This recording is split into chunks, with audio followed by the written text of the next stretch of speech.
Buenos días. Nuestro tema de hoy, Dios hace milagros, el día de hoy. ¿Usted qué piensa? Bueno, vamos a ver. Vamos a comenzar con la definición de lo que es un milagro. Un milagro es un suceso extraordinario y maravilloso que provoca admiración, provoca sorpresa y que no puede explicarse por las leyes regulares de la naturaleza. Y este hecho se le atribuye a la intervención de Dios. Esa es la definición de un milagro. Ahora, vamos a ver un texto, un pasaje en el Evangelio de Juan, en el capítulo 12, donde Jesús está orando al Padre de la siguiente manera. Juan 12:28, y dice: Padre, glorifica tu nombre. Entonces vino una voz del cielo. Quiero subrayar esa frase: vino una voz del cielo. Lo he glorificado y lo glorificaré otra vez. Eso dijo la voz del cielo, que era la voz del Padre, ¿sí? Versículo 29. Y la multitud que estaba allí, había una multitud de personas, y había oído la voz, la oyeron. Decía que había sido un trueno. Otros decían: un ángel le ha hablado. Respondió Jesús y dijo: no ha venido esta voz por causa mía, sino por causa de vosotros. Ahora, aquí podemos tomar ciertas posiciones o actitudes ante lo sobrenatural y lo milagroso, porque como vemos aquí, unos decían una cosa, otros decían otra, de un hecho milagroso. Dios habló audiblemente. Una actitud que se puede tomar, o que algunos toman, es el de dar una explicación natural y científica, dirían otros, ¿no? De algún suceso extraordinario. Es una actitud que algunas personas, una posición que algunas personas toman. No existen los milagros, todo tiene una explicación natural, dicen. Bueno, y se respeta, ¿verdad? Cada quien piensa lo que quiere, ¿no? En este pasaje que leímos, Dios acababa de hablar desde el cielo de una manera clara. Todos lo oyeron. Algunos dijeron que había sido un trueno. Nada que ver, ¿verdad? Un trueno es algo, una explicación natural. Pues un trueno, un relámpago, tronó el cielo. Ellos queriendo dar una explicación natural de algo que era evidentemente un suceso divino y milagroso, pero algunos dieron una explicación natural. Ok.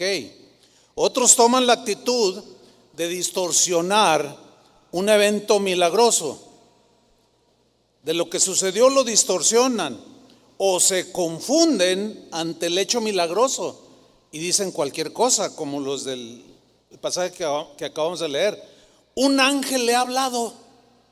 Nada que ver, un ángel. O estaban confundidos o deliberadamente dijeron un ángel. No querían reconocer que la voz del Padre había venido. Era un suceso milagroso, pero tomaron esa actitud y distorsionaron el hecho milagroso de la voz de Dios. Otros toman la actitud de atribuir los milagros a Satanás. No, esos están un poco más fuera de onda, ¿no? Pero acordémonos que a Jesús lo atacaron diciéndole: por el dedo de Belcebú echas fuera a los demonios, atribuyéndole a Satanás los milagros que Jesús hacía. Y algunos que dicen, estos negadores de milagros, porque hay cristianos aún, eso es lo triste, que niegan los milagros. Bueno, a estos negadores de milagros, o estos negadores de milagros, suelen decir cosas como, cuando oyen de algún milagro que sucedió, dicen cosas como: cuidado, cuidado, porque Satanás también hace milagros. Y citan un pasaje donde se menciona a la bestia de Apocalipsis 13:13, donde dice que la bestia también hace grandes señales, de tal manera que aún hace descender fuego del cielo a la tierra delante de los hombres. Eso es un suceso sobrenatural, ¿no es cierto? Pero se le atribuye a la bestia. Dicen, cuidado porque Satanás también hace milagros, dicen. Y luego citan a Pablo cuando habla del anticristo, del hombre inicuo, en segunda carta a los Tesalonicenses capítulo 2 versículo 9, donde Pablo dijo, el advenimiento de este impío, de este inicuo, de este hombre malo, o sea el anticristo, que es por obra de Satanás, irá acompañado, o sea su aparición irá acompañado de hechos poderosos, señales, y yo subrayé con comillas, y falsos milagros. Entonces los que niegan los milagros el día de hoy, o que no creen, dicen, estoy hablando de algunos cristianos, dicen, no, cuidado porque Satanás también hace milagros. Ahí dice, falsos milagros. Ahora, si hay falsos milagros, implica que hay milagros verdaderos, ¿sí o no? Bueno, ahí vamos bien, pero qué ironía. Algunos creen que Satanás hace milagros y que Dios ya no los hace. Irónico, ¿no? Otros toman la actitud de afirmar tajantemente, rotundamente, que el tiempo de los milagros ya cesó, terminó. Que terminaron los milagros cuando el último de los apóstoles murió, porque eran a los que Dios había encomendado y les había dado el poder de hacer milagros. Y dicen, cuando murió el último apóstol, cesaron los milagros en la tierra. Bueno, lo que pasa es que quienes afirman esto solo alcanzan a ver los excesos de algunos. Acuérdense que los excesos que se cometen no niegan que hay una verdad, que hay algo real y genuino. El hecho de que alguien se exceda en abusar de los milagros para estafar a la gente, que sí hay estafadores, pues no niegan que hay verdaderos milagros, ¿verdad? Y algunos por temor a lo milagroso, no tienen una explicación, qué sé yo, fabricaron la idea de que ya terminó el tiempo de los milagros, que estos nada más existieron en el tiempo de los apóstoles para autentificar los milagros o el ministerio de los apóstoles. Pero ¿qué dice la Biblia? ¿Qué dice la Biblia? Bueno, yo debo aclarar algo. Mire, nosotros en Casa de Oración, cuando digo Casa de Oración es todo el ministerio de Casa de Oración, nosotros creemos que Dios sigue haciendo milagros el día de hoy. ¿Cuántos dicen amén? Nosotros creemos. No tenemos la menor duda. Como Dios poderoso y soberano, Dios puede hacer milagros cuando quiera, como quiera y con quien quiera y a la hora que Él quiera, pero Él sigue haciendo milagros. Empecemos por un milagro que casi todos los que estamos aquí y algunos que nos estén viendo en internet hemos experimentado, y es un milagro que nadie puede negar. Que tú que estás aquí presente o viéndonos por internet, ya lo han experimentado este milagro. ¿Saben cuál es este milagro? Que cada vez que alguien se arrepiente de sus pecados, nace de nuevo. Y sucede el milagro del nacimiento espiritual. Ese es un milagro. ¿Cuántos han experimentado ese milagro? Porque es algo milagroso que Dios haga algo tan poderoso en el corazón, en el interior de un ser humano, que lo saca de las tinieblas y lo pone en la luz de Jesucristo, donde todo se te aclara, donde las cosas cobran sentido. Eso es algo milagroso. Entonces tú eres un milagro, y eso no es del primer siglo, es de este tiempo. Ese es un milagro para empezar. Ahora, por otro lado, no existe argumento bíblico, no hay un argumento bíblico que asegure rotundamente que Dios haya dejado de hacer milagros el día de hoy. No existe en la Biblia. Algunos se sacan 2, 3 versículos así fuera del contexto y le dan una interpretación que nada que ver. Al contrario, miren lo que afirma Hebreos 13:8 respecto de Jesucristo. Dice: Jesucristo es Él mismo. Quiere decir que no cambia, quiere decir que es inmutable, quiere decir que su omnisciencia sigue operando, sus atributos siguen operando, su omnipresencia sigue operando, como en el Antiguo Testamento, como en el tiempo de Jesús y el día de hoy también. Sus atributos no han disminuido, su atributo de todo poder no ha disminuido, sigue vigente. Jesucristo es el mismo ayer, o sea, el pasado, hoy y por los siglos. En la versión en lenguaje actual, Hebreos 13:8 dice así: Jesucristo nunca cambia. ¿Cuándo cambia Jesús? Nunca. Es imposible, Él es inmutable, no cambia. Él sigue siendo el mismo por los siglos de los siglos. Entonces, si Él no cambia, ¿cómo va a cambiar su poder para hacer milagros? ¿Cómo va a cambiar que sus atributos se sigan manifestando? Porque es un Dios que así es Él, todopoderoso, todo omnisciente, presente en todos lados. Jesucristo nunca cambia, es el mismo ayer, hoy y siempre. Bueno, eso creemos nosotros. Pero voy a hacer unas preguntas. ¿Jesús dejó de ser el mismo ayer y hoy es distinto? Contéstenme. Por supuesto que no. Si el Jesús que pisó esta tierra hace 2000 años hacía milagros, ¿ahora ya no es el mismo? Conteste. A ver, otra vez, porque a lo mejor no lo dije bien. Jesús, el que hizo milagros en el primer siglo, ¿sigue haciéndolos el día de hoy? Por supuesto que sí. ¿O ya cambió? Por supuesto que no.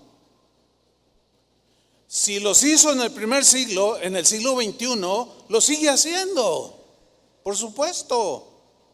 Porque si no, pues entonces ¿cómo está el asunto? Ya no es el mismo de ayer, hoy y siempre. ¿Sí? Porque si ya cambió, entonces ¿cómo será por los siglos de los siglos? ¿Cómo será Jesús por los siglos de los siglos? ¿Como ayer o como hoy? ¿Se fija la confusión? Pues no hay nada confuso. Se confunde el que duda, el que tiene su propia explicación, pero el que cree en lo que es Jesús no duda. Entonces, ¿notan la confusión de los que niegan que Jesús siga haciendo milagros hoy? Porque hay cristianos que lo niegan. Entonces, ¿cómo leer Hebreos 13:8? ¿Cómo leerlo? Pues tal y como está. Él es el mismo de ayer, de hoy y por los siglos. Amén. Vamos a ver algunas cosas que sucedieron en el primer siglo, en el tiempo de Jesús. Vamos a ver cómo Él hizo milagros. Vamos primero a Mateo capítulo 9, versículo 35. Mateo 9, 35.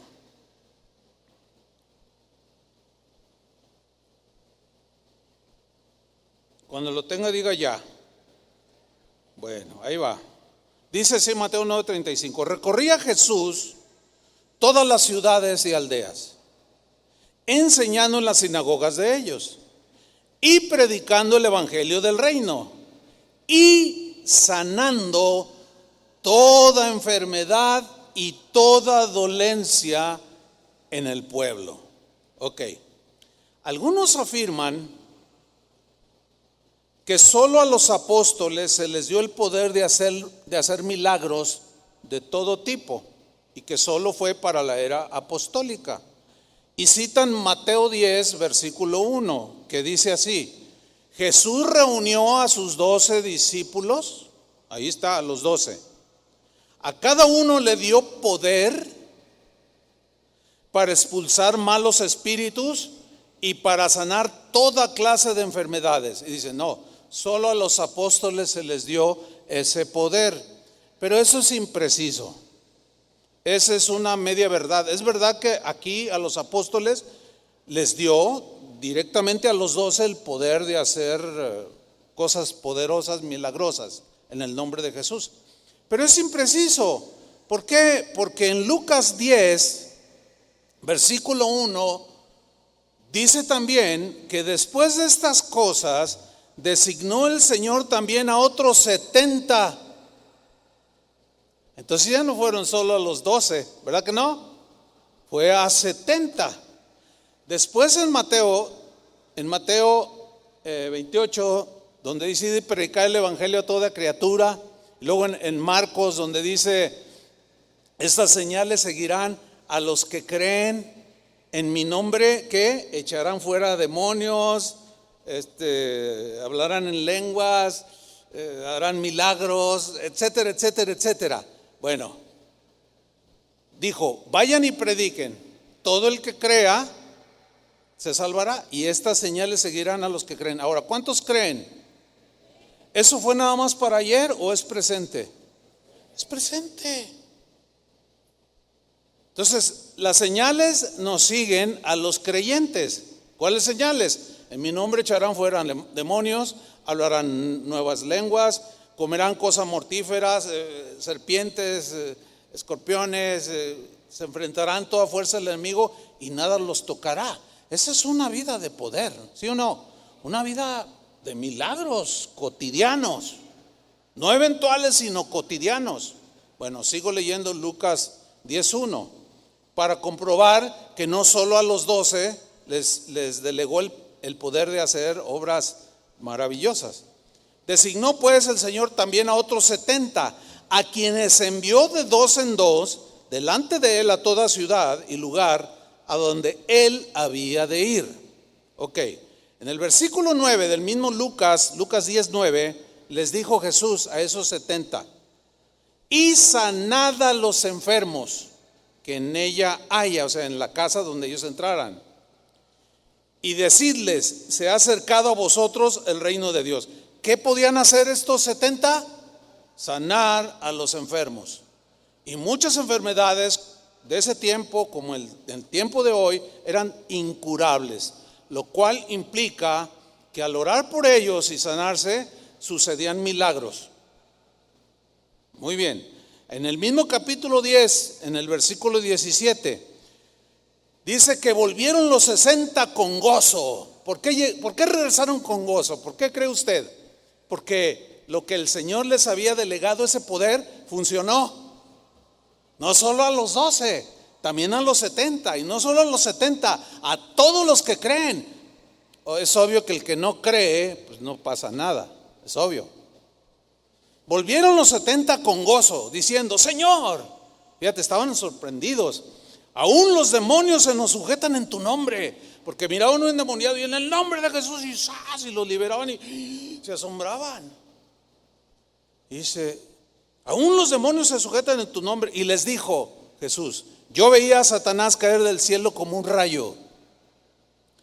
He aquí os doy potestad de hollar serpientes y escorpiones, que son símbolos de demonios y las fuerzas del mal. Les doy ¿qué? Potestad, autoridad, poder espiritual que nos delegó a los que creemos. No solo a los 70, no solo a los 12, sino a todo aquel que cree. Los doy potestad de hollar serpientes y escorpiones y sobre toda fuerza del enemigo, y nada os dañará. ¿Cuántos conocen al Jimmy? Al Jimmy, al guardatemplos que está ahí siempre ahí en la entrada. ¿Sí? ¿Ya lo ubican? El Jimmy, a ver Jimmy, asómate para que te conozcan ya. El que habla así muy fuerte. Acá está el Jimmy. Ese Jimmy. El Jimmy fue de los primeros convertidos en casa de oración. Tiene 40 años aquí en casa de oración. Estaba bien chavillo cuando se convirtió, bien morrito. Una vez fuimos de misiones a un lugar en Michoacán. Apaguen los teléfonos, por favor, o pónganlos en modo avión, o contesten o tírenlo, pero me está interrumpiendo ese teléfono. Bueno, fuimos acá a una zona de Michoacán que estaba atestado de alacranes, hermanos. ¿Te acuerdas de esa, Jimmy? De la carretera al lugar donde íbamos eran como 8 horas en terracería. Llegamos en la madrugada, un calor que hacía espantoso. Las casas de los hermanos pues no son como las nuestras, son como chozas, casi puro techo, no tienen tapadera, nunca hace frío en esa zona. Bueno, llegamos y nos dormimos en unos catres. Como eso de las 3, 4 de la mañana, el Jimmy empezó a gritar: ¡ay, ay, algo me picó, algo me picó! Y yo desperté y tenía una lámpara y lo alucé. Le dije: ¿qué pasó, Jimmy? Algo me picó, cayó de arriba y algo me picó. Entonces yo me levanté y dije: a ver, ¿qué? Y estaba un alacrán de este tamaño, güero. Estaba muerto porque al picarle, él lo golpeó y cayó al suelo. ¡Ay, te picó un alacrán! Y el Jimmy nomás. Entonces, déjame ir con el hermano Pablo, porque él solía cargar suero antialacránico, o sea, el antídoto contra el veneno del alacrán. Hermano Pablo, fíjese que un alacrán le picó al Jimmy. Dice: ahí traigo, ay, se me olvidaron. ¿Cómo, hermano? Y se levanta el hermano. Oh, hermanos, dice, ahora sí, a ver si es cierto. A ver si es cierto que tienen fe, hermano, porque 8 horas de regreso en la noche, ya al amanecer, se nos muere en el camino. No, o creemos, o ¿qué onda, Jimmy? ¿Tú crees que Dios te pueda sanar? Bueno, pues como lo ven, pues ya es obvio que ahí está el Jimmy, ¿no? Y dijo: pues sí, no te queda otra, ¿verdad? Y oramos y dijimos: en el nombre de Jesucristo. Y creímos por un milagro que el poder de Dios se manifestara. Y nos acostamos a dormir. Cuando yo abro los ojos ya en la mañanita, que me acuerdo, enciendo la lámpara y lo aluzo, y estaba bien acurrucadito. Y ya me levanté: Jimmy, ¿cómo estás? Estoy bien. Me empecé a entumir, pero estoy bien. Y ahí está el Jimmy. Entonces nadie nos viene a contar que no funciona. Nadie nos viene a decir que no hay ese poder en el que cree. Entonces ellos están muy regocijados, los 70, y dicen en el versículo 20, les dice Jesús: pero no os regocijéis de que los espíritus se os sujetan, o que tienen poder sobre las fuerzas del enemigo, sino regocijaos de que vuestros nombres están escritos en los cielos. Miren, Jesús no está minimizando los hechos milagrosos. Lo que está haciendo es ubicar las cosas. Los hechos milagrosos deben ser cotidianos en nuestra vida, pero no es lo más importante en nuestra vida. Lo importante es que nuestros nombres estén escritos en el libro de la vida, pero no que esté minimizando el Señor los milagros. Ahora, que algunos abusen para quitarle el dinero a la gente, estafándolos, esa es otra cosa. Ese es otro asunto. A ellos se refirió Jesús cuando dijo: muchos me dirán en aquel día: Señor, Señor, en tu nombre hicimos muchos milagros, en tu nombre echamos fuera demonios, en tu nombre sanamos enfermos. Y yo les diré: nunca los conocí, porque esos son los estafadores. Pero los cristianos genuinos debe ser algo natural, cotidiano. Pero eso no es tanto nuestro regocijo, sino de que nuestros nombres están escritos en los cielos. Denle un aplauso al Señor.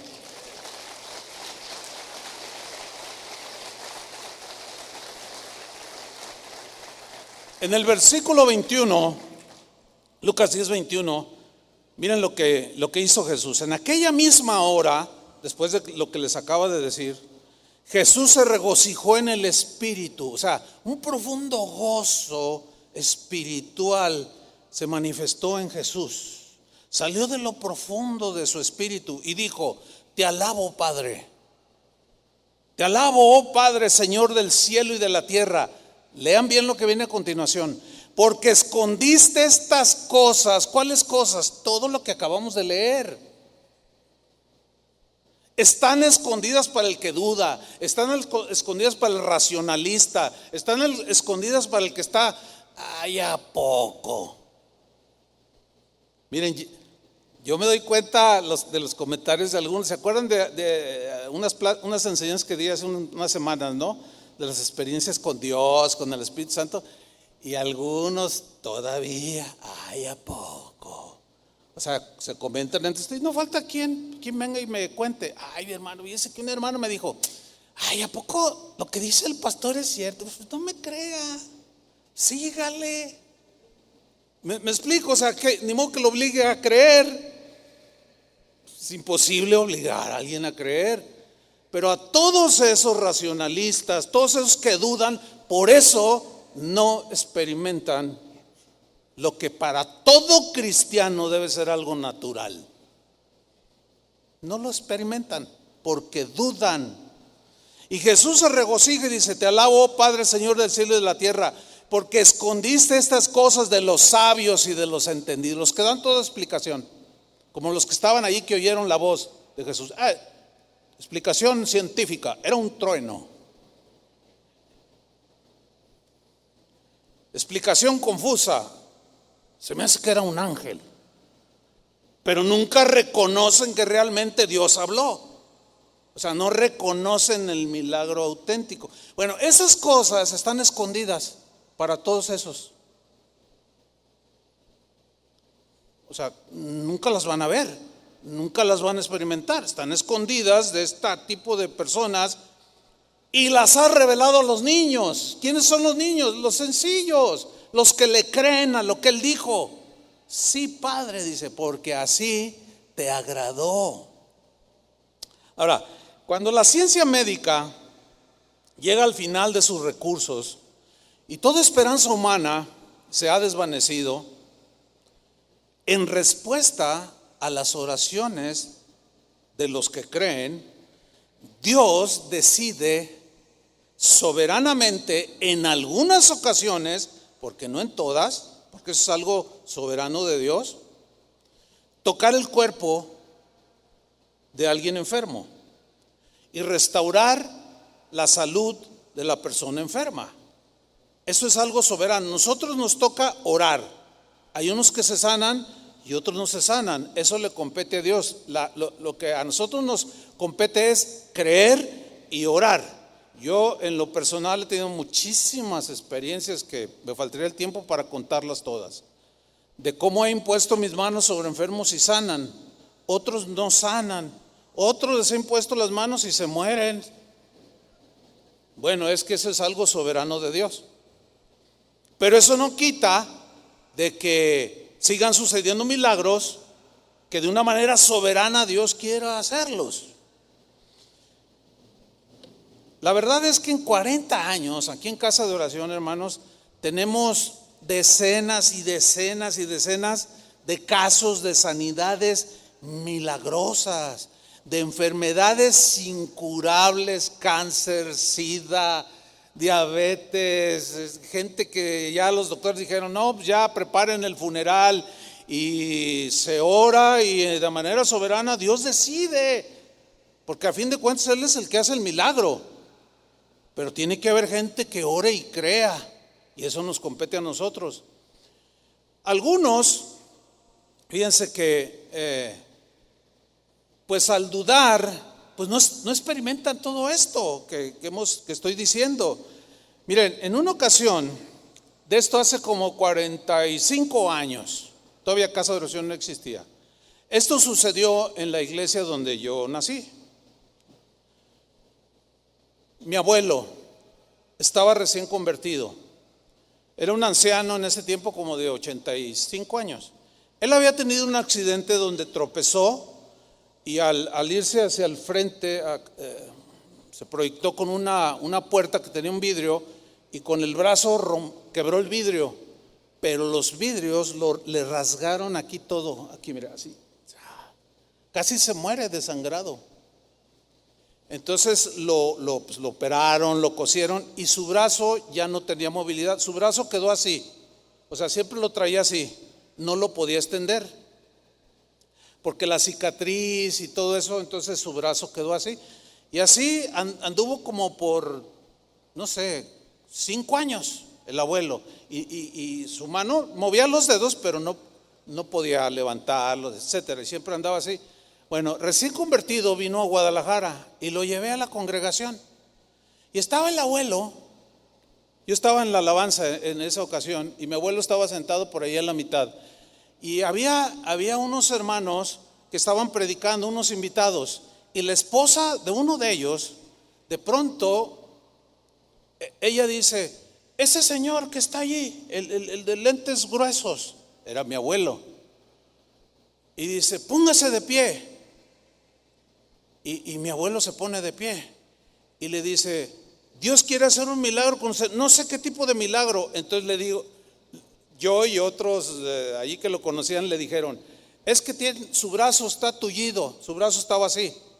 Dice: en el nombre de Jesucristo, dice la hermana, levanta tu brazo. Y el abuelo dice: no puedo. Y le dice: no digas no puedo, en el nombre de Jesucristo levántalo. Y mira, delante de toda la congregación, el abuelo levantó esta mano y de pronto empezó, y él sorprendió así. Su brazo terminó así, llorando el abuelo. Así es que no me digan que no hay milagros. Jamás nos van a poder convencer. Dios es un Dios de milagros, poderoso, y es el mismo ayer, hoy y por los siglos. Repito, el hecho de que algunos abusen y hagan teatro aún en las plataformas de las iglesias con supuestos milagros no significa que todo es fraude, por el amor de Dios. Esa es una falacia, ya lo he explicado. ¿Sí? No, hermanos. Sin embargo, algunos argumentan algo como esto: a ver, si Dios sigue haciendo milagros de sanidad el día de hoy, ¿por qué no van a los hospitales y sanan a todos los enfermos? ¿Han oído esa? ¿Sí la han oído? Es muy común. A ver, ¿por qué no van a los hospitales y sanan a todos los enfermos? Dicen. Bueno, hay varias respuestas a este argumento falaz y tendencioso. Una respuesta es: porque no todos creen. Amén. Porque a mí me ha tocado ir a los hospitales muchas veces y a ver a un hermano y a todos los demás, o en el pasillo: oiga, ¿me deja orar por los enfermos? Oiga, ¿me permite orar? No, yo no creo en Dios. ¿Ah, sí? Entonces, ¿cómo se van a sanar? Otra respuesta es porque algunos quizás necesitan el quebrantamiento del corazón a través de esa enfermedad para volverse a Dios. Porque algunos, cuando se acercan te acercas a ellos: me deja orar, y le empieza a compartir la palabra de Dios, se quebrantan, piden perdón, abren su corazón, reciben a Cristo, se ora. Algunos en la soberanía de Dios sanan, otros no, se mueren, pero su alma es salva. Entonces, ¿cómo va uno a llegar? Ese es un argumento muy pues tendencioso, ¿no? Es decir, si uno va al hospital y no todos sanan, ¿significa que Dios no hace milagros?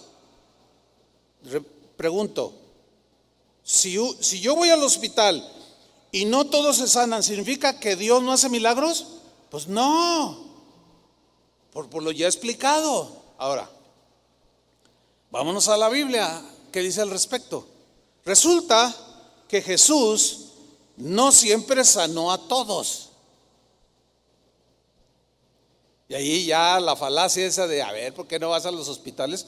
Se derrumba, pero sí, como castillito de naipes. ¿Se acuerdan de aquel estanque de Betesda donde Jesús sanó a un paralítico? Pues había un montón de enfermos, ¿y por qué no los sanó a todos? A ver. Bueno, vamos a leer este pasaje. Juan 5:2. Y hay en Jerusalén, cerca de la puerta de las ovejas, un estanque, llamado en hebreo Betesda. En estos yacía una multitud de enfermos.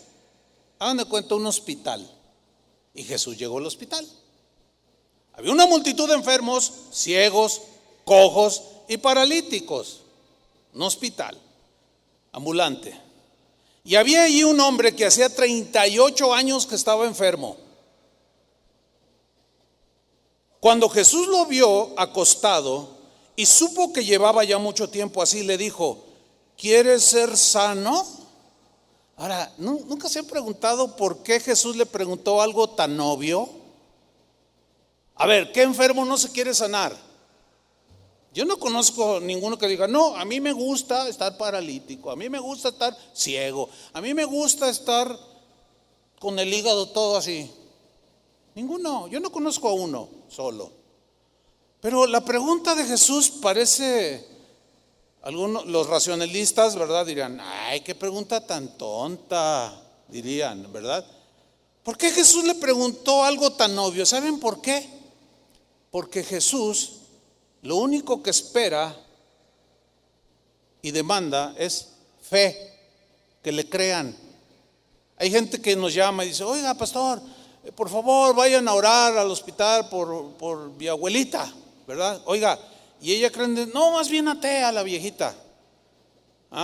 ¿Y quiere que vaya a orar para que el Señor la sane? Pues sí, pero ella no cree nada, O sea, está casi imposible eso. Ahora, fíjate en el versículo 7, le responde este hombre: Señor, le respondió el enfermo. Y lo subraya, le respondió el enfermo, él: no tengo quien me meta en el estanque cuando se agite el agua, y entre tanto que yo voy, otro desciende antes que yo. Porque se decía que un ángel bajaba y movía las aguas, y el que bajara primero el agua, ese se sanaba. De eso no voy a tocar ese punto. Jesús le dijo, el versículo 8: levántate, toma tu lecho y anda. Y al instante aquel hombre fue sanado y tomó su lecho y anduvo. Pregunta: ¿a cuántos sanó Jesús en ese hospital ambulante? A uno. ¿Y por qué no sanó a todos? ¿Por qué? Es una buena pregunta, ¿no? Bueno, ahí está la respuesta para los que dicen: ¿por qué no van a los hospitales a orar por los enfermos y que todos se sanen? Pues ni Jesús lo hizo, por las razones que expliqué y otras muchas. Ahora, otra respuesta también consonante bíblica a ese argumento tendencioso está en Marcos 6:4. Marcos 6:4 dice: mas Jesús les decía: no hay profeta sin honra sino en su propia tierra, porque ni sus familiares creían en él, y entre sus parientes nadie es profeta en su tierra. Hasta hay un dicho, ¿verdad?, conocido en casi todo el mundo: nadie es profeta en su tierra. Dice: y entre sus parientes y en su casa. Ahora fíjate el versículo 5 y subráyalo o apréndelo de memoria para cuando te salgan los negadores de milagros. Versículo 5: y no pudo hacer allí ningún milagro. Ahora, fíjate, dice que no pudo hacer allí ningún milagro. No pudo. No, mira, déjame explicarte esto. No es que su poder haya disminuido. No, porque Él es el mismo de ayer, hoy y por los siglos. ¿A qué se refiere y no pudo hacer allí ningún milagro? Sigamos leyendo. Salvo que sanó a unos pocos enfermos, no a todos. Ahora, ¿podía sanar a todos? Sí, porque hay otros pasajes donde dice que sanó a todos, pero porque todos creían. Y aquí sanó unos pocos y no pudo hacer allí ningún milagro. Ahora, ¿eso significa que él se le había disminuido el poder? Claro que no. Pero entonces, ¿por qué no pudo hacer ningún milagro? ¿Por qué no hizo ningún milagro allí y solo unos poquitos enfermos se sanaron, poniendo sobre ellos las manos? Aquí está en el versículo 6 la respuesta.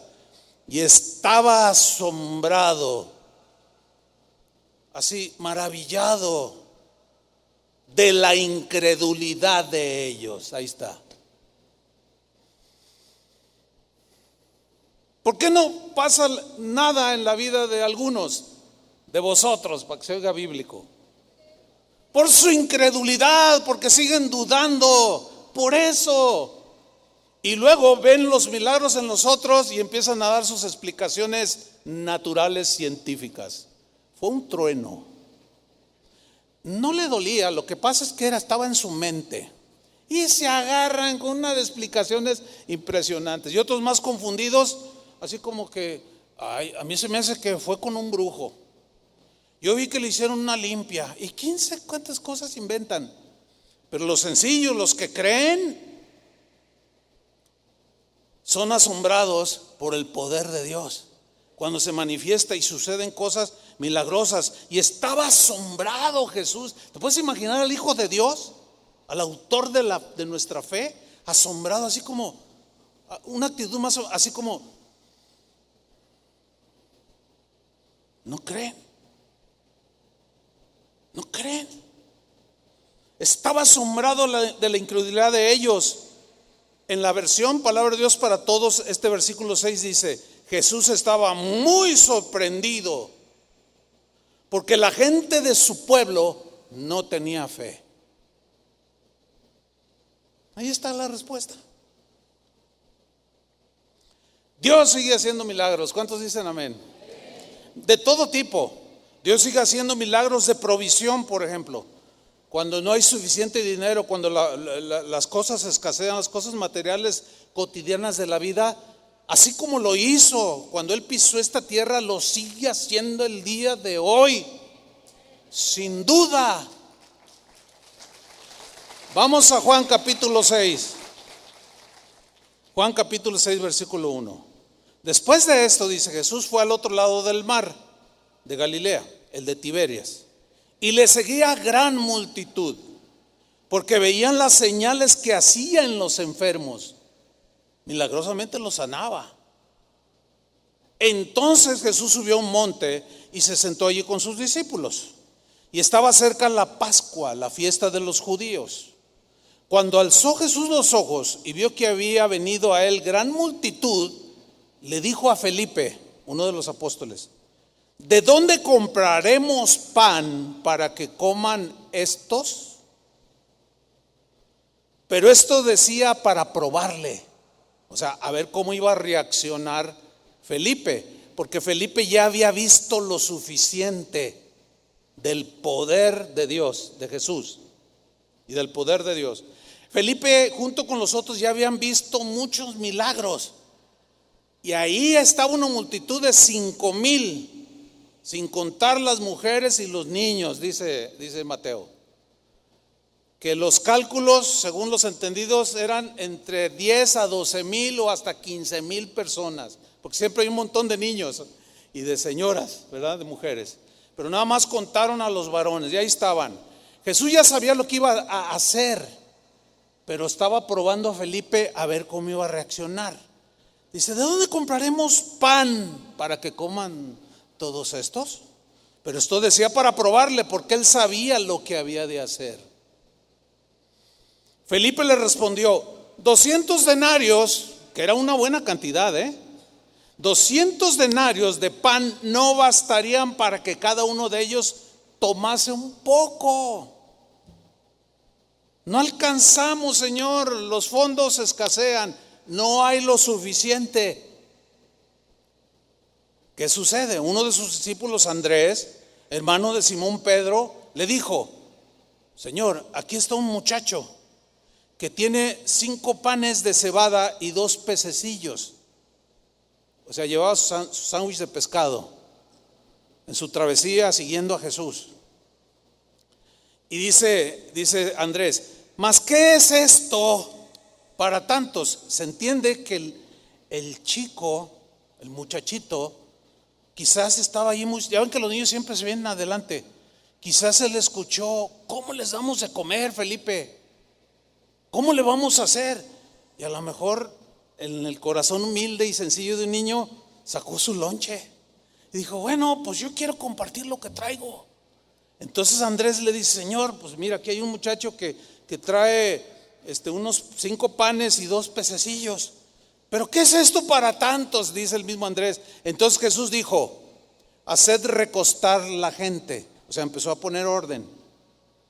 No quiero que no, todo ordenado. Háganlos recostar en el pasto. Y había mucha hierba en aquel lugar, hasta con cocholcito y todo, ¿verdad? Y se recostaron como en número de 5,000 varones. Mateo dice sin contar las mujeres y los niños. Versículo 11. Y tomó Jesús aquellos panes y habiendo dado gracias, los repartió entre los discípulos. Y los discípulos los repartieron entre los que estaban recostados. Asimismo de los peces, cuanto querían. Y cuando se hubieron saciado, dijo a sus discípulos, recoged los pedazos que sobraron para que no se pierda nada. Recogieron pues y llenaron 12 cestas de pedazos que de los 5 panes de cebada sobraron a los que habían comido. Comieron más de 10,000 personas con 5 panes y 2 pececillos. Dígame si eso no es un milagro. Un milagro de provisión. En el momento de la necesidad sucedió el milagro. Sigue sucediendo el día de hoy, hermanos. Cuando hay escasez, cuando estás en una situación, viene a mi memoria cuando iniciamos casa de oración. No teníamos dinero, no teníamos el apoyo de nadie. Dios me había dicho, tú confía en mí, tú ocúpate de lo mío y yo me voy a ocupar de lo tuyo. Y yo entendí, o sea, mi ocupación debía ser el hacer discípulos y predicar, y él ocuparse de lo mío era de mi sostén, ¿cierto? Así lo entendí yo, y así me lo dijo muy claro. Y yo no dije nada, pero la verdad es que sí pensé, ay Señor, pues es que cuando estás en la situación, estás como Felipe, pues no me alcanza. O como Andrés, no, pues está aquí poquito, pero pues ¿cómo le hago? Yo decía, ay Señor, pues necesito pagar la renta, y necesito esto, pues la comida, y pues mi esposa, y en fin. Dije, pero creo, dije, y me afiancé en esa fe. ¿Cómo le vas a hacer? No sé. Y llegan y tocan la puerta. Y era una misionera que yo había conocido años atrás, directora de jóvenes de una iglesia aquí en Guadalajara. Me dijo, Chuy, vengo a invitarte a un evento de jóvenes en Tapalpa, Jalisco. Quiero que le vayas a predicar tú y tu esposa. Y ¿cómo ves? Y le dije, a ver, pues déjame orar, a ver qué me dice el Señor. Y sí, dijo, no, está bien, luego te llamo. Y yo voy con el Señor, le digo, Señor, y me dice, ve. Y fuimos y estuvimos ahí 2-3 días. Y Dios bendijo a aquellos jóvenes. Dios nos dio una palabra, oramos por ellos, les impusimos las manos. Sucedieron cosas extraordinarias, hermanos. No tengo tiempo para contar. Fue algo, pocas veces yo lo había experimentado, pero bueno. Se termina el evento y venimos ya de regreso, y ella venía conduciendo su auto y venía junto a ella su director de jóvenes. Venía de copiloto y venía yo de este lado atrás junto con mi esposa, y venía manejando y venía diciendo la misionera, hermano Choy, qué bendición, los jóvenes están bien bendecidos y cómo los llenó del Espíritu Santo. Y venía ella hablando en voz fuerte todo lo que había sucedido, venía contentísima la hermana, y nosotros, gloria a Dios, y Dios es bueno, y veníamos y empezamos a cantar, no veníamos pero gozosos. Y en eso le dice al copiloto, le dice, pásame mi bolso que está abajo de tu asiento. Entonces él agarra su bolso y lo pone aquí, y ya va manejando. Iba bien fuerte porque manejaba bien, muy alta velocidad la misionera. Entonces ella va manejando y pone su bolso aquí en su regazo, y lo abre y mete la mano, literal, así literal, saca así un puño de billetes así. Me dice, toma Chuy, eso es para ustedes, para ti, para Vicky. Y yo cuando veo el puño de dinero, yo me quedé asombrado, asustado. Entonces yo no hallaba cómo reaccionar. Y luego el joven que venía junto a ella le dice: ¿qué estás haciendo? Y le dice: pues dándole, el obrero es uno de su salario. Dios lo usó, nos bendijo, nosotros lo vamos a bendecir. Toma, Chuy, eso es para ustedes. Y dice el joven que venía con ella: oye, eso es mucho. Cállate, le dice. Nunca es mucho en comparación a lo que Dios nos dio. Toma, Chuy, agárralos. Y yo no los agarraba porque era mucho dinero. En eso entra en una curva y me suelta el dinero para agarrar el volante y me cae todo el dinero así. Y yo me quedo y él iba a decir su nombre, pero no tiene caso, porque todavía por ahí anda. Y y le dice: no, pero ¿qué estás haciendo? Y dice: cállate, le vuelve a decir, y vuelve a meter la mano y saca otro puño. Y dice: toma, Chuy. Y yo más asustado, y los volví a dejar así en el suelo, en un auto chiquito. Y el otro enojadísimo: yo te reprendo, Satanás. Yo ya, calla, o sea, bien mala onda. Y siempre hay gente así, siempre hay gente así. O sea, él mismo recibió las bendiciones del Señor, pero no fue, su corazón no había generosidad para dar. Entonces le dice, ya había guardado la bolsa, y siguió diciendo: no, pero que quién sabe qué. Y le dice: dame la bolsa otra vez. Y se la da y saca su cartera personal de ella y dice: mira, Chuy, mira, es todo lo que traigo. Y sacó todos los billetes que traía. Toma, me dijo. Cuando llegamos a casa y conté el dinero, hermanos, era mucho dinero. Pagué 6 meses de renta adelantados y tenía para provisión de entre 5 a 6 meses para comer todos los días. Dios había cumplido su promesa.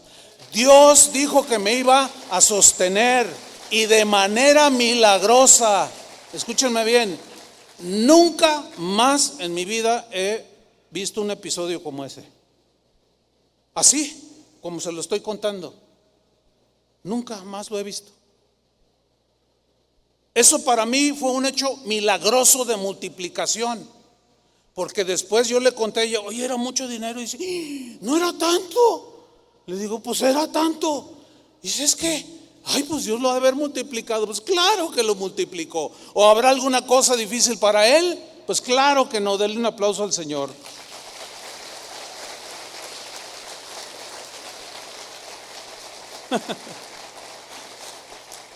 Hace 2 semanas estaba en Casa de Oración Houston con el pastor David Guevara, que estuvo aquí en el Congreso de Alabanza, y vivimos un milagro que se lo quiero contar. Resulta que ellos les prestaron un auditorio así grande como este, y ellos allá en Estados Unidos, bueno, tiene ciertas características las reuniones un poco diferentes a las de aquí de nosotros, pero resulta que ellos planean su conferencia, donde me tocó compartir, y ellos esperaban una afluencia entre 200 y 300 personas, a lo mucho, no sé. Y ellos dijeron: vamos a regalarles el refrigerio del sábado, que era cuando se convocó a la gente que quisiera ir. Y ellos prepararon ración para 200 personas, pero resulta que habían más de 600 personas en el auditorio. ¿Y qué cree que pasó? Todos comieron y muchos repitieron de ración. Cuando terminó, David se me acerca y me dice: pastor, acabamos de comprobar un milagro. Y me contó esto. Yo le digo: pues sí, pues de aquí en adelante, mi estimado David, debe ser lo cotidiano de un cristiano. Ahora, dirían los que niegan que Dios sigue haciendo milagros cosas como: es que no contaron bien a la gente. Otros dirían: no, lo que pasa es que lo más probable es que alguien llevó más comida y no se dieron cuenta. Otros dirían, están exagerando para manipular a la gente, que no fue algo público, no lo dijeron público, a mí me lo dijeron porque ya se había acabado la reunión. Otros dirían, el diablo también hace milagros, Hermanos, Dios sigue haciendo milagros que escapan al entendimiento humano. El hecho de que no lo entiendas no significa que no son reales, pero cuida tu actitud, cuida tu corazón. No digas fue un trueno, no des tus explicaciones racionales. Y no digas, ay, un ángel, ay, se le apareció, ay, que lloró aquello, ay, que le salió una lágrima de sangre, ay, que esto y lo otro. No inventes. Lo milagroso que viene de Dios es y seguirá siendo, fue, es y seguirá siendo. ¿Se acuerdan cuando Jesús caminó sobre las aguas? Y Pedro también caminó sobre las aguas. Cuando él iba, dice que se alejó la barca y él los alcanzó y ellos vieron a lo lejos, así entre la penumbra, y gritaron, ¡un fantasma! Y Jesús dice, no, soy yo, les dice. Yo me imagino, hasta con cierto humor, así me lo imagino, no soy la Llorona. No, eso no. Eso de la Llorona es aquí de México. No soy un fantasma, soy yo, les dice. Entonces Pedro entre la penumbra dice, pues si eres tú, a ver, manda que yo vaya sobre las aguas. Y Jesús le dice, ven. ¿Y qué hizo Pedro? Descendió de la barca y caminó sobre las aguas. Claro, los que explican todo dirían, ay, ¿quién camina sobre las aguas? Ay, pues es lógico que la ley de la naturaleza, de la gravedad se aplica. ¿Y quién flota sobre? Pues nadie. Todos se hunden, ¿sí o no? Todos, yo si me tropiezo, no vuelo. Pues eso es lo natural. Pero precisamente lo milagroso es que rebasa las leyes de la naturaleza. Y según la Biblia, y yo le creo a la Biblia, Pedro caminó sobre las aguas.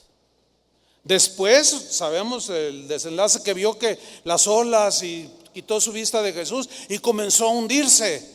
Y Jesús les tiende la mano y le dice, Pedro, ¿por qué dudas? ¿Por qué dudas? Y lo tomó y volvió a caminar sobre las aguas, no lo cargó, porque dice, y subieron a la barca, o sea, lo sacó y él volvió a caminar sobre las aguas y subieron a la barca. Eso es algo milagroso. Ay, ¿a poco esas cosas? Bueno, ok, sucedió, pero ¿a poco eso sucede hoy? Mire, le voy a contar una historia. Han oído del hermano Pablo Hunter, ¿no? Que fue nuestro pastor toda la vida. Si quieren saber quién es, solamente hay un video en YouTube. Ponga en YouTube Pablo Hunter, Hunter, ¿sí? Y ahí le sale para que usted lo conozca. Los que no lo conocen nada más oyen hablar de él, ¿no? Pero él murió ya hace algunos años y él fue nuestro pastor toda la vida, toda su vida. Bien, él era un hombre de fe increíble, impresionante. Era un hombre que ahora yo quiero honrar su memoria, ¿no? Porque yo aprendí muchas cosas de él. Me enseñó muchísimas cosas. Y una vez se fueron a un viaje a la zona Tarasca, con los indígenas tarascas, a unas convenciones de pastores indígenas. Él tenía una van o una camioneta de esas grandotas Ford Econoline, cabían como 9 personas cómodamente cercanas. Eran unas camionetonas así pesadísimas. Y esa era la viajera, le pusieron a esa, porque era donde se iban a las misiones. Y se fueron. Yo no fui en ese viaje, pero en ese viaje iba el hermano Pablo e iba Toño Lázaro. ¿Quién es Toño Lázaro?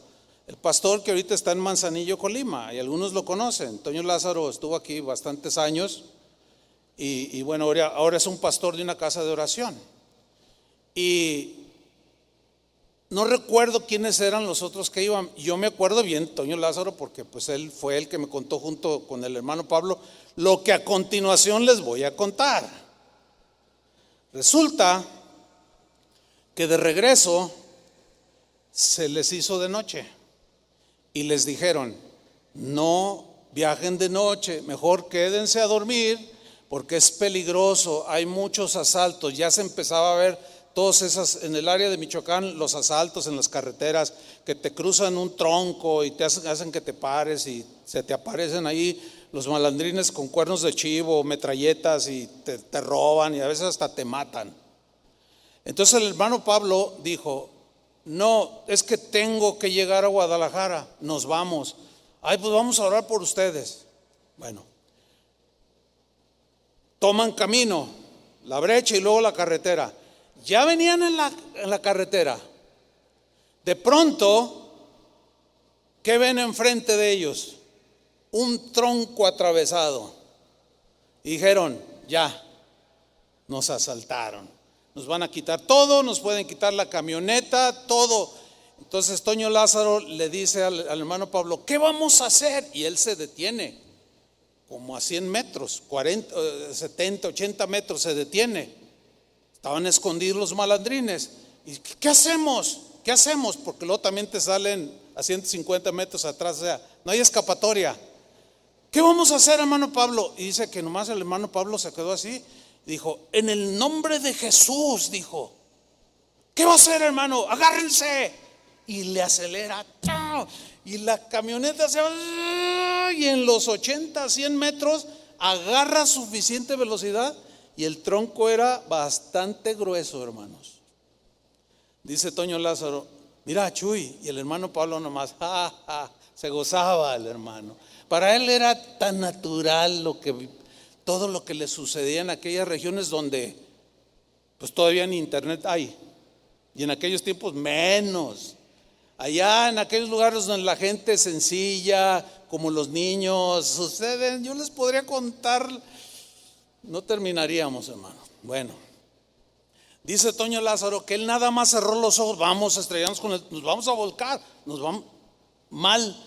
Dice: de pronto, dice, yo sentí algo extraño, como que me incliné así, abro los ojos. Pastor, yo no sé si nos creas. Y el hermano Pablo nomás le decía: aleluya. Yo le decía: usted parece Santa Claus, porque siempre le decía siempre estaba contento. Y luego: hermanos, aleluya, decía. Y yo bien emocionado: dime, Toño, ¿qué pasó? Pues, hermano, es que cuando abrí los ojos, dice, y volteé así, yo vi a los malandrines abajo. La camioneta voló literalmente, pasó el tronco. Y yo dije: ahorita que caigamos. Y sí, cayó, pero no perdió el control. Y aquí estamos de regreso. La ven voladora. Mira, yo sé que alguien va a agarrar este video, lo va a tomar, va a decir: ay, mira, Chuy, cree en las camionetas voladoras. Pues un día voy a invitar a Toño Lázaro para que les cuente ese milagro, que no sucedió hace 2000 años, sucedió hace unos cuantos años atrás. Y les puedo contar muchísimos más. Dios sigue haciendo milagros, hermanos. Jesucristo es el mismo de ayer, hoy y por los siglos. Amén.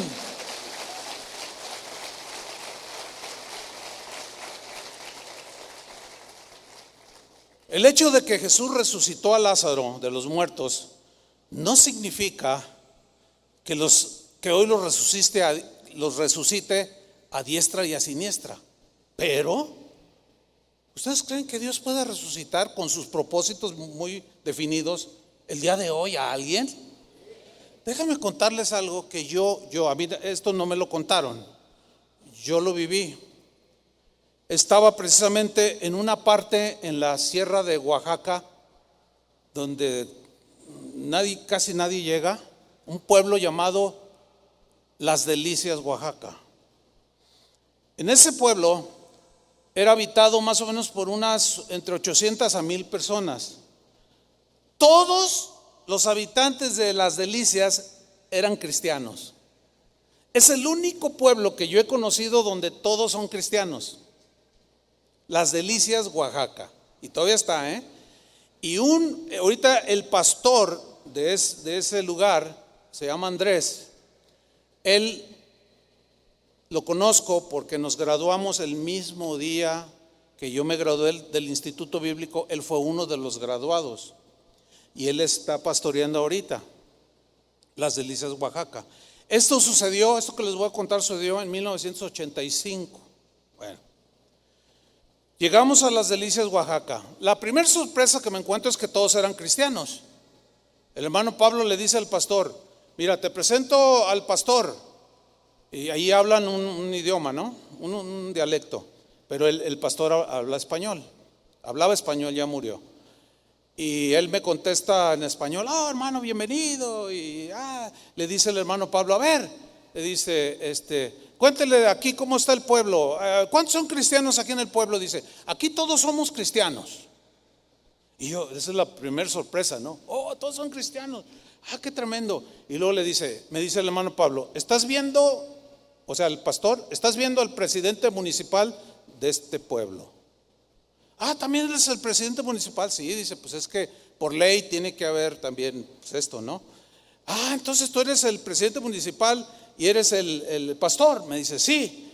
Y entonces le dije: si todos son cristianos, oye, ¿y qué onda? O sea, ¿cómo? Dice, venga para acá, hermano Chuy, lo quiero llevar a ver la cárcel, porque por ley tiene que haber un calabozo donde se mete a los delincuentes. Pues vamos. Llegamos, abre ahí el lugar pequeño, entramos y detrás de las rejas había costales de frijol, de maíz. Esos eran los presos. Entonces yo le dije: oye, hermano, ¿y qué? Dice: hermano, ni una sola vez ha entrado un delincuente de este pueblo en este calabozo, ni uno solo. Y yo así. Bueno, llega la noche y me dice el pastor: mira, ¿ves todas esas lucecitas que se ven en las montañas? Le digo: sí, alcanzo a ver unas lucecitas. Dice: mira, espérate unas 2-3 horas. Y ya, hicimos otras cosas ahí platicando, y de pronto va llegando gente a lo que iba a ser la conferencia. Entonces llega primero una familia. Dice: a ver, ven. Y le pregunta en su dialecto: ¿cuántos días tienes caminando para venir a la conferencia? Venía con su esposa y sus 2 niños, cada uno lo traía en la espalda. Dice: tenemos 3 días caminando para venir a la conferencia. Y empecé a pensar en los hermanos de acá. Vivo en Zapopan, vivo bien lejos. Y yo dije: ¿qué es esto? Y al rato otro, y al rato, tú ven, ¿cuántos días tienes caminando? Yo tengo 2 días caminando y sin dormir para venir a la conferencia. Yo dije: wow. Bueno, llega la noche donde ya empezaba la conferencia. Yo iba a predicar. Para empezar, me encontré con que de todos los que llegaron y de los que había allí, armaron una orquesta. Hubiera visto la alabanza, hermano. No, impresionante. Y sus reuniones duran entre 4 a 5 horas, y ustedes aquí mirando el reloj. No, da vergüenza, la verdad. Pero es que la gente sencilla, la gente que ama a Dios, no le escatima nada a Dios. Yo siempre, esas lecciones, fíjese, 1985, hace muchos años de eso,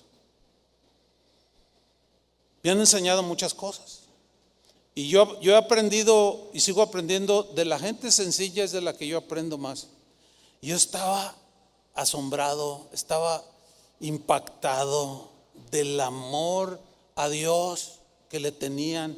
Y empieza la reunión, 2 horas cantando y alabando al Señor, pero bien bonito, hermano.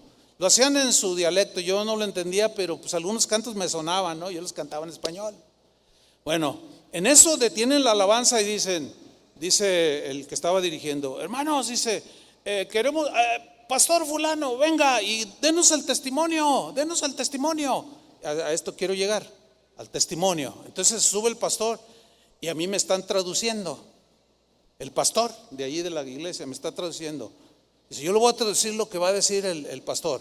Dice, hermanos, dice, ¿se acuerdan que yo vengo de la población tal donde pues, no nos quieren a los cristianos y nos echan a perder nuestras cosechas, matan nuestros animalitos, nos persiguen, nos meten a la cárcel? Y ustedes saben que el presidente municipal donde yo vivo no tiene buena estima hacia nosotros los cristianos, pero nosotros lo amamos y nosotros oramos por él.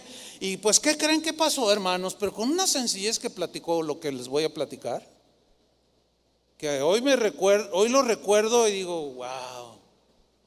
Dice, ¿se acuerdan cómo nos perseguía, nos metía a la cárcel el presidente municipal? Todos, sí nos acordamos y oramos, decían. Pues, ¿qué creen? Hace 15 días su hija, una joven como de 16 años, se murió. Se murió de estar allí sentada, se agarró la cabeza y cayó y se murió.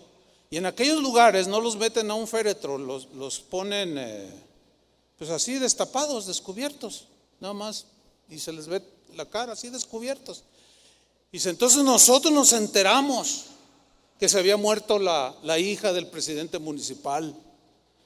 Y dijimos, ay Señor, y empezamos a orar por ellos. Señor, fortalécelos, consuélalos. Es algo terrible perder un hijo y su niña tan bonita. Y empezamos a orar diciéndole, hermano. Y en eso dice, el Espíritu Santo me habla y me dice, toma a fulano, sultano y mangano y vayan a la casa del presidente municipal y oren por la muchacha porque la va a resucitar. Y yo, así literal, estaba adelante. Dice, entonces tomé a fulano, sultano y mangano y nos fuimos rumbo a la casa del presidente municipal. Y ahí estaba el velorio ya. Entonces cuando nos ve venir el presidente municipal reacciona así, ustedes otra vez, ya les di, quítense de mi vista, espérense, permítame hablar, le decía el pastor. A ver, ¿qué quieres ahora? Mira, que no ves lo que nos pasó. Venimos a orar por tu hija.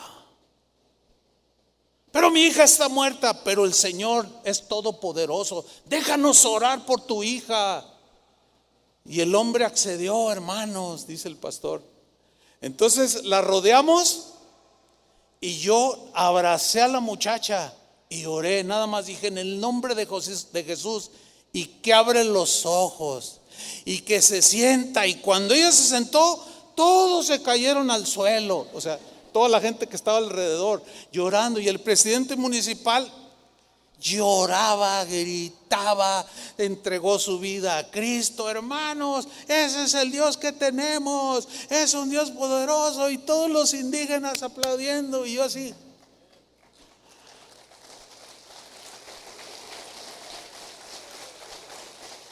Siguieron testificando y seguimos cantando. Como eso de las 11 de la noche me entregan el púlpito para predicar. Me dice el hermano Pablo, ya te toca predicar. Y yo dije, ¿de qué les digo? ¿De qué les voy a hablar? Me dice, no, tú tienes una palabra. Le digo, no, hermano, no, usted, ya además, ya mi protocolo de Guadalajara ya terminó desde hace 2 horas. No, así no le dije. Le dije, no, hermano, por favor. Dice, no, Chuy, súbete y predícales. Yo me paré en aquel púlpito, no me acuerdo lo que dije, le soy sincero. Yo me sentía tan nada delante de esas grandes personas de fe que me dieron unas lecciones de fe que yo después ya se me fue el tiempo para platicarles otras cosas más. Pero hermanos, el Dios que tenemos es un Dios que hace milagros. Mire, y para terminar, Marcos 9:14. Marcos 9:14. Dice, cuando llegó a donde estaban los discípulos, vio una gran multitud alrededor de ellos y escribas que disputaban con ellos, con los discípulos. Y enseguida toda la gente viéndole se asombró y corrieron a él, le saludaron. Él les preguntó: ¿qué disputáis con ellos? Respondiendo la multitud dijo: Maestro, traje a mi hijo que tiene un espíritu mudo, el cual donde quiera que le toma lo sacude, echa espumarajos, cruje los dientes y se va secando. Y le dije a tus discípulos que lo echara fuera, que lo echasen fuera, y no pudieron. Vean la respuesta de Jesús. Yo entiendo que cuando le da este reporte a este hombre, no pudieron tus discípulos echar fuera demonios cuando lo habían echado muchas veces. Yo imagino a Jesús, se les queda viendo con esa mirada de fuego así, ¿no? Y respondiendo él les dijo, ¿qué les dijo? Oh, generación incrédula. Estaba enojado Jesús. Oh, le estaba diciendo a sus discípulos, hermanos: oh, generación incrédula. Dice: ¿hasta cuándo he de estar con vosotros? O en otras palabras, ¿qué van a hacer cuando me vaya y ya no esté con ustedes? ¿Qué no les dije que el que cree, el que creyera? ¿Qué no les dio autoridad? A ver, ¿qué van a hacer cuando yo ya no esté? Se van a morir, el diablo va a hacer como quieren y van a vivir una vida mediocre. ¿Qué van a hacer? ¿Hasta cuándo he de estar con vosotros? Pero más todavía, ¿hasta cuándo os he de soportar? Híjole, ¿soportar qué? Su incredulidad, hermanos. ¿Cuántos de ustedes han vivido milagros tangentes, clarísimos, y cuando se les presenta otra situación, dudan? Como diciendo: no, pues es que se me hace que esta sí está difícil hasta para Dios. Esta ni Dios me puede sacar. ¿Hasta cuándo he de estar con vosotros? ¿Hasta cuándo os he de soportar? Mira, hermanos, si hay algo que ofende a Dios es la falta de fe. Si hay algo que ofenda a Dios es la incredulidad, el intelectualismo que niega su poder milagroso. No, mira, si tú no crees, no digas nada. Cállate la boca si tú no crees. No seas de tropiezo a otra. Ay, ¿a poco? Ay, que voló la camioneta. Ay, sí, cállate la boca mejor. De verdad te lo digo en buena onda, como un pastor. Mejor guarda la voz. Si no crees, quédate con tu incredulidad, pero no seas de tropiezo a otros, porque los débiles son fácilmente influenciados, porque empiezas a racionalizar todo y ellos creen, son como niños y creen. Y llegas tú y dices: todo tiene una explicación, ya, todo ese rollo. Y dice Jesús: tráiganmelo al niño. Y se lo trajeron, versículo 20. Y cuando el espíritu vio a Jesús, sacudió con violencia al muchacho, quien cayendo en tierra se revolcaba echando espumarajos. Jesús le preguntó al padre: ¿cuánto tiempo hace que esto le sucede? Que le sucede esto. Y él dijo: desde niño, y muchas veces lo echan en el fuego y en el agua para matarle. Pero si puedes hacer algo, ten misericordia de nosotros y ayúdanos. Y mira la respuesta de Jesús. Jesús le dijo: si puedes creer. Si puedes creer. Es lo mismo que te dice ahora. Más de ustedes necesitan un milagro. Si puedes creer. ¿Puedes? Si puedes creer, al que cree, todo le es posible.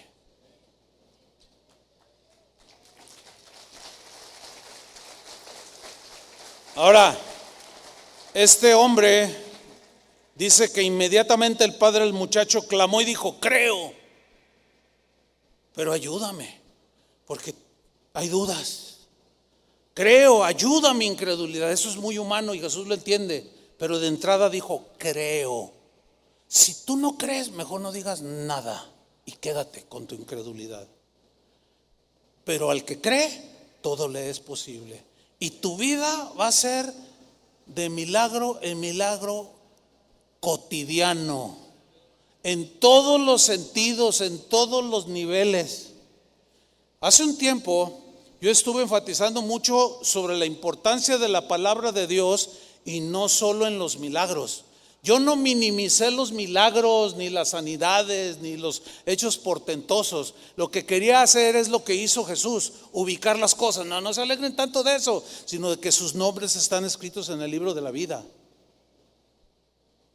De ahí el énfasis que di por bastante tiempo sobre la importancia de la palabra de Dios. Bueno, ahora me tomo el tiempo para no minimizar, ni mucho menos, ni tampoco poner por encima de la palabra de Dios los milagros que son subjetivos, porque eso sí, un día terminarán cuando estemos en el cielo. Porque cuando estemos en el cielo, ¿para qué quiero yo un milagro de provisión o de sanidad? Ya no voy a necesitar milagros, porque el mayor milagro se consumará ese día que lo veré cara a cara y tal como Él es. Pero mientras esté en esta vida, creo. Y puedo decir también: Señor, ayuda a mi incredulidad. Pero si no crees, no abras la boca, ni envenenes a nadie. Pero para el que cree, todo le es posible. Y que Dios bendiga sus vidas, hermanos. Que ustedes vean cotidianamente la multiplicación, que cotidianamente vean sanidades aún de ustedes mismos, que cotidianamente vean protección de Dios obvia, clara, de cómo tenemos un Dios que no ha perdido su poder, que no se ha minimizado, aunque muchos lo quieran minimizar. Y Jesucristo es el mismo de ayer, de hoy y por los siglos de los siglos. Amén. Denle un aplauso. Amén. Póngase de pie, hermano. Levante sus manos al Señor. Dígale: Señor, aquí estoy. Tú conoces mi corazón, conoces mi necesidad.